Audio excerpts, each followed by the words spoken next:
The first thing you got to realize that when you get vaccinated, your risk of getting infected dramatically diminishes and is very low. So then the obvious question is, why are there any restrictions? They're all because in a certain situation, one can get vaccinated, have no clinical disease at all, but get infected and not even know it, and have replication of virus in your nasopharynx, and inadvertently transmit it to somebody else who might actually be unvaccinated and get ill. That's the reason why you want to wear a mask there. Dr. Fauci once again reiterating that you have to wear a mask even after you're fully vaccinated because of the incredibly remote chance that you could still inadvertently infect an unvaccinated person. It seems like the Fauci-its are intent on making masks a permanent fixture of American society, and that's not hyperbole. Officials in the state of Oregon are considering indefinitely extending rules requiring masks and social distancing in all businesses in the state. That's right, permanent mask mandate. Now, they could always change that, of course, but they're looking to make it permanent. According to reports, the state would keep the rules in place until they're, quote, no longer necessary to address the effects of the pandemic. But when would that really be? At what level? Well, they'll get back to you on that. Joining me now, New York correspondent for the Federalists, David Marcus. David, good to see you. How you doing? Doing well, Buck. How are you? I'm good, man, but I've been telling people forever, the logic of the lockdowner position here has been that when we get toward the terminus of the true pandemic, the arguments that they've made and the mass hysteria that they have induced around so many things will result in people saying, you know what? You guys are right. When we were saying at the beginning that why did we never mask up for the flu season? And they said, shut up, everyone has to mask. It's going to turn into, we probably should mask up for the flu season, for COVID variants, for the continuation. I think that now we're in this is going to be a fight that drags out certainly through the end of this year, but deep into next year and maybe the one after that. Absolutely. And I mean, it's so absurd at this point. I put a lot of this back to last year about this time when you saw candidate Joe Biden and tons of Democrats and media personalities wearing masks in absurd and needless circumstances. I mean, you'd see Biden interviewed by a reporter who was a football field away, and he had this mask on for absolutely no reason. And it was almost explicitly said, like, oh, this isn't medical. We're trying to set a good example. But, a mask serves a purpose, right? I mean, condoms are effective at stopping certain STDs. That doesn't mean that you wear one to dinner. There's a reason to wear a mask. It has a purpose. And we've reached a point where it's just virtue signaling right now. I took my son to a baseball game. We were 20 feet away from anybody outside. And we were supposed to have this mask on. It's absolutely absurd.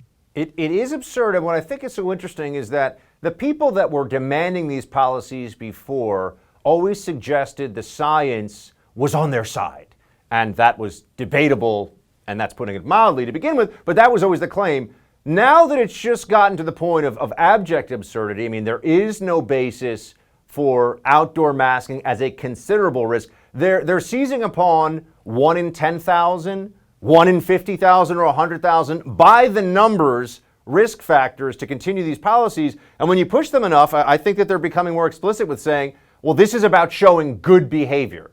Like we all wear masks so we get a pat on the head from Lord Fauci and people at CNN feel like their work here is done. That's kind of terrifying because they're saying this now more openly than ever before. Yeah, and I mean, now it's getting walked back, right? I mean, now you're starting to see articles in places like The Atlantic saying, oh, well, maybe we should only be wearing the masks when it's medically needed. When during the campaign, Trump was literally killing people by not wearing a mask in situations where the CDC didn't call for a mask to be worn. So, so much of this is unraveling. And I mean, it's happening sort of so quickly, but at the same time, at such a distance from what we were going through a year ago, that these people are really pretending that they weren't saying things that they really explicitly were saying. And they just don't seem to care. Governor Ron DeSantis, who has done the best job of any big state by population governor out there, gets into a very important point on vaccination right now. I want to play that clip for you. So my view is if you get a vaccine, the vaccines are effective, you're immune. And so act immune. If you tell people the opposite, then gee, why, if it's not effective for them and it's not going to change anything, then what's the point of going through it? Now, he's a guy who pays close attention to the numbers, to what works, what doesn't, which is why Florida has become the beacon of freedom for the rest of the country, where California, COVID disaster. Michigan, COVID disaster. New York, New Jersey, same thing.